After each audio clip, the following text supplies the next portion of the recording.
Love. There is nothing in this world that is more exhilarating or frustrating. We all want to be loved, be respected, and feel safe in our relationships with our lovers, friends, and family. So, what happens when instead of love, you're dealing with people you barely tolerate?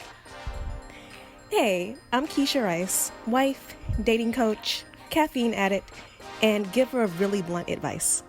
And this is Cherished.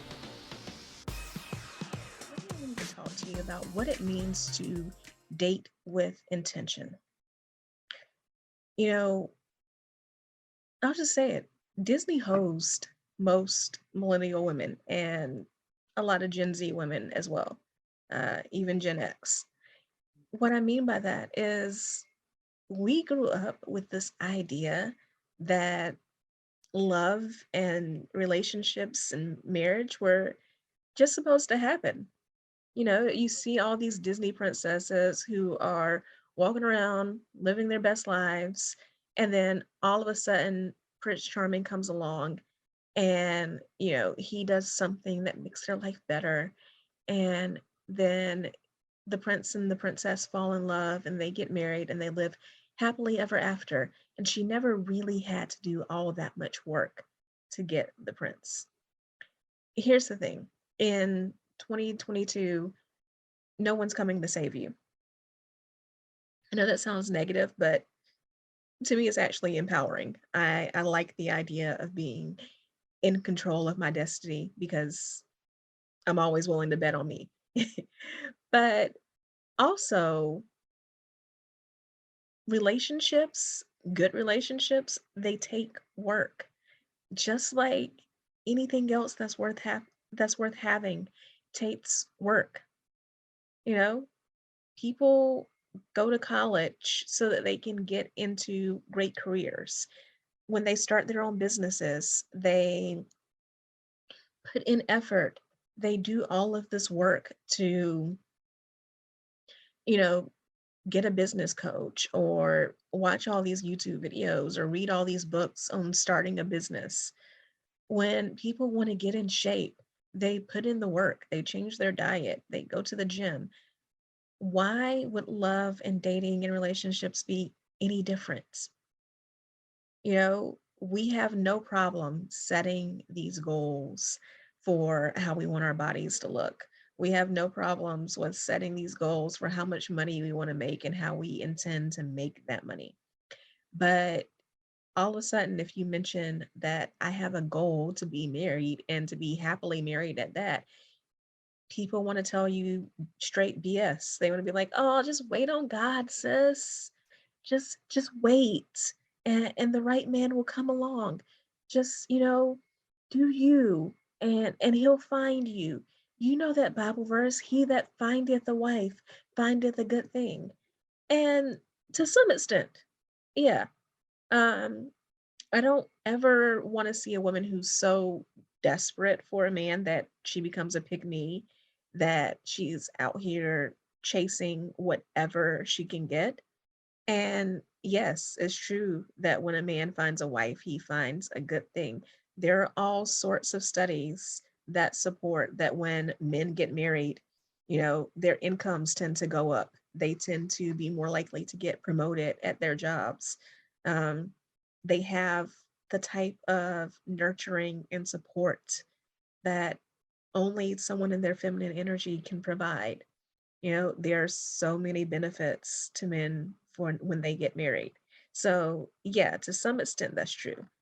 But at the same time, if you want something and you want it to be good, you want it to be healthy, you don't want to just be a product of whatever life throws at you. You have to put some intention behind it and some effort behind it.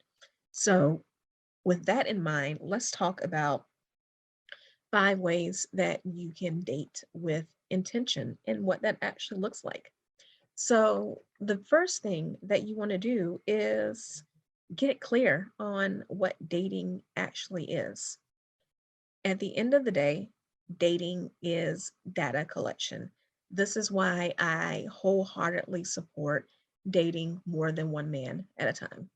For starters, dating is a numbers game, men tend to understand this because part of their masculine energy is understanding numbers.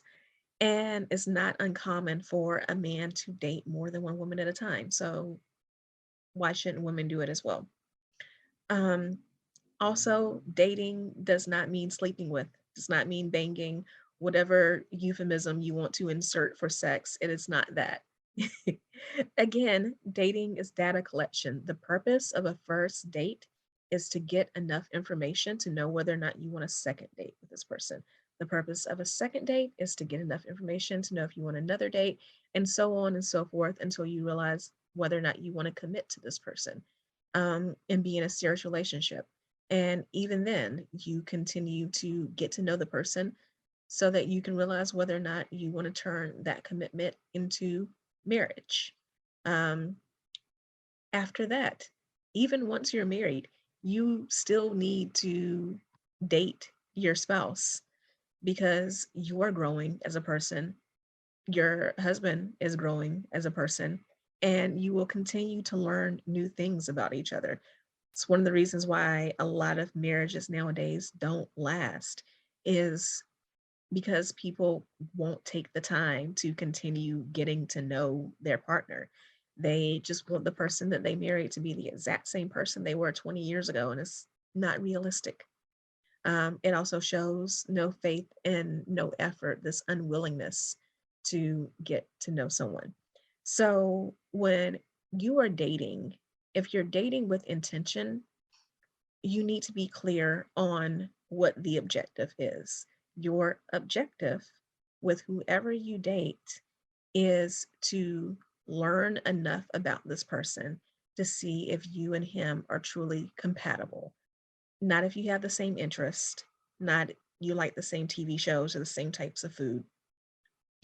There are studies done on this. What makes a marriage last is shared values, not shared interest. So you want to make sure that you're compatible. You have the same values, you have the same beliefs about faith, about whether or not you want to have children, about social responsibility. Um, I'm a firm believer in climate change and protecting the environment. I couldn't imagine being married to someone who, they don't have to believe as deeply as I do. In fact, my husband does not believe as deeply as I do, but he does believe in like recycling and doing basic things to protect the environment. I couldn't be married to someone who didn't share that value. My husband and I are both Christian. My husband and I both want to have children. Having those shared values is so important. You want to make sure that you also have connection with this person. I've done posts and videos before about how chemistry is overrated, and it is if that's all you're relying on. But you're going to be with this person for a very long time. You do want to have some chemistry, you do want to have some connection there. You want to make sure that the two of you are able to actually merge lifestyles. Maybe there's some things about your lifestyles that are different, but if they are so incompatible that there's no way the two of you could actually live together, that's going to be a problem. So you want to get clear on what dating is. That is finding the information that you need to know whether or not this relationship that you have going can proceed. You want to get out of this mindset that is marriage or bust, that every time you meet someone, if you break up, it's a failure. It's absolutely not a failure because every relationship brings you closer to the person who should be your partner. Every relationship teaches you what it is that you want and what you don't want in a partner. Every relationship should be helping you grow, hone your communication skills, set better boundaries, improve your standards, improve what your deal breakers are. And once you get out of this attitude, this idea of marriage or bust, then you also want to identify as you're dating, what are your secondary goals? So knowing that it's great if you meet someone and the two of you are the right match for each other and you end up getting married, that's awesome. But should this relationship end, and should it end in a healthy way? This isn't someone who's abusive, someone who's toxic, someone who's narcissistic, any of that. It's just a matter of the two of you met, You hung out for a while, realized that you're just not compatible. Then what would you have wanted to have gained from this relationship? What I mean by that is, did you improve your communication skills? Did you get better at voicing your boundaries? Um, did you learn some things about yourself in the process of dating this man, that the two of you go places and you were like, oh, this is something I would have never tried on my own, but I'm glad I did. I discovered that I like Thai food, and I wouldn't have known that had I not dated this guy and he took me to a Thai restaurant. You want to identify what are some secondary goals that you hope you can come out of this relationship with, even if it doesn't end in marriage. So that's the number one way to be intentional about dating, is getting clear on what dating actually is and what it means to you. Number two is to be in alignment. Whenever I work with a client, one of the first things that we do is work on creating a list of what it is that she wants and doesn't want in a husband, in a partner. And this is really important because, the Bible says, as a man thinketh, so is he. Or you may have heard, especially if you're into those more spiritual communities, law of attraction communities, you may have heard, what you focus on magnifies, what you focus on expands. When we are out here creating the type of life that we want, the life that serves us, that makes us feel loved and cherished and supported and safe, it's important to focus on the things that you do want, not the things that you don't want. Um, when I was creating my own list, I would never put things on that list like, um, I don't want a man who smokes. Um, because I feel like whenever I would talk about something like that, men kept approaching me who are smokers, because I was thinking about smoking.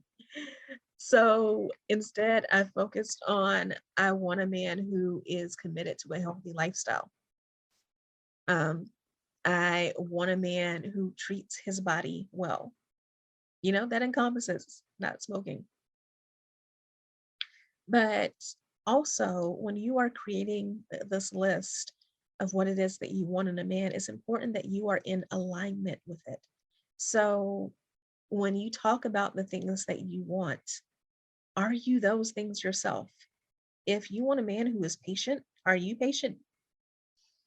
Um, I see so many podcasts, websites, TikTok accounts nowadays talking about hypergamy, this whole idea of leveling up in dating. And I have nothing against the concept of hypergamy. Um, I think that all of us should want better lives than what we grew up with as children. I think all of us who want to have children ourselves, or who already have children ourselves, should want better lives for our kids or our future kids than we had for ourselves. That should be the goal of every generation, is to find a way to improve the next generation, right? So there's nothing wrong with that. But, I'm in some of these Facebook groups just to kind of see what the chatter is, and how people talk about it. And it amazes me always, the number of women who talk about they want a man who is rich and who's good with money and who can spoil them and take care of them and all that. And these women have, not all of them, but there are some women who say that, and they have absolutely nothing going for themselves. Um, they don't have any type of career prospects. They're not doing anything to improve those prospects, like going to college or doing some type of apprenticeship program, joining the military, doing a trade school, anything that would help them earn their own money. Um, they're basically lying around hoping to mooch off men. And that is my problem. If you say that you want a man who is financially stable, you yourself should be financially stable.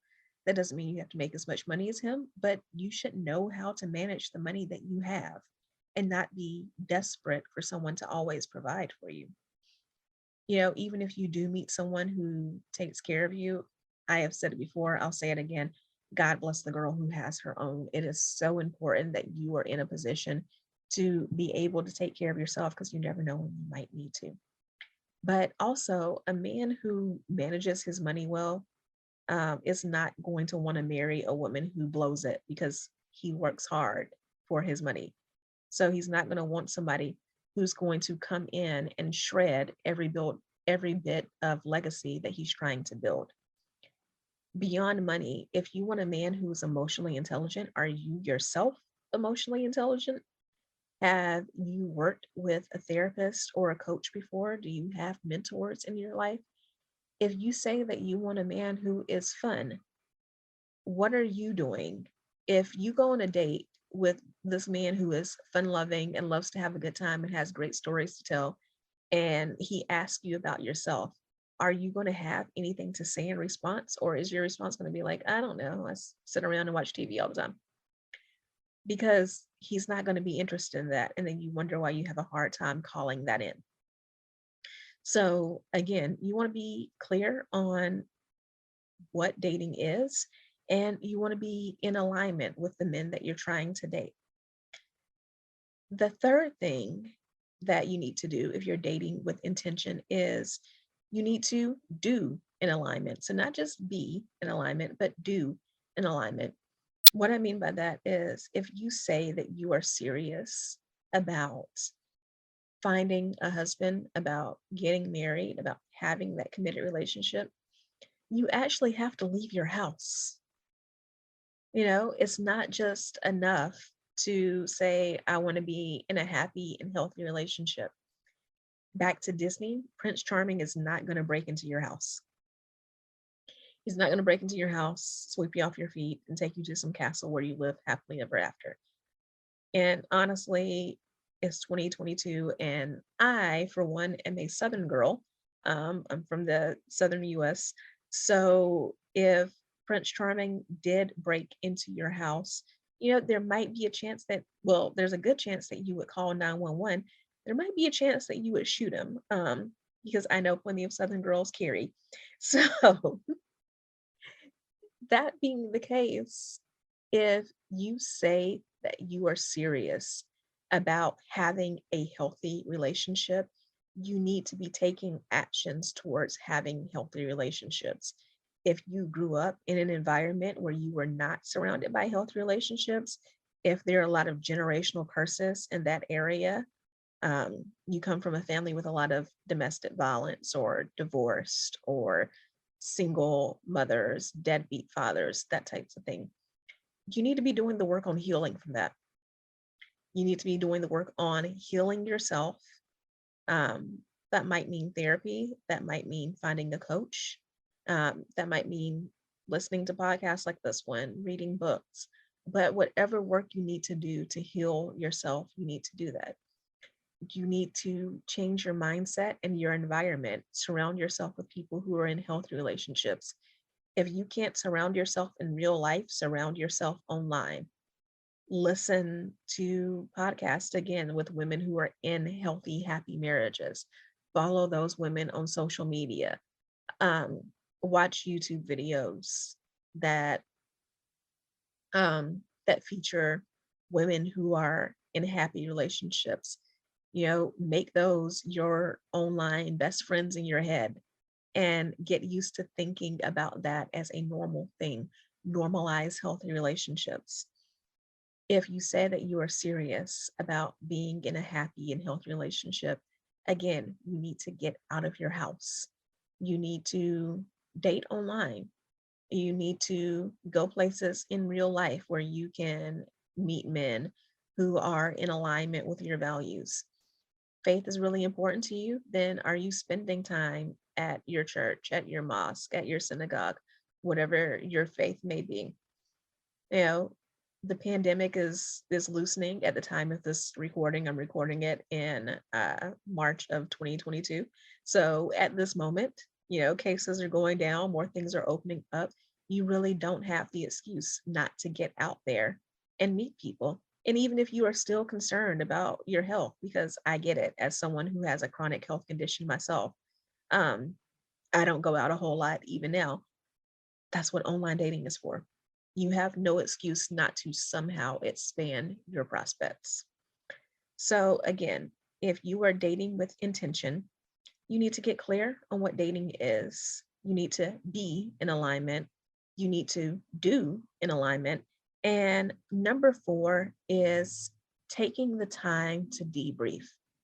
So, whenever you are out here meeting men, whether that is online conversations or texting, talking on the phone, having a video chat with someone before an in person date, and then most especially after in person dates, you need to make sure that there's time in your schedule for you to really think on what you just experienced, the conversation that you had. It doesn't have to be all day, 5, 10 minutes is fine. But you want to make sure that you are constantly checking in with yourself. How did this person make me feel when I talked to him? Did I feel safe? Um, did I feel comfortable with him? Is this someone I can be open with? Is this someone that I can be vulnerable with?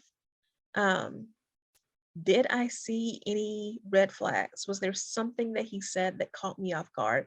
Were there any yellow flags that I would like to explore further?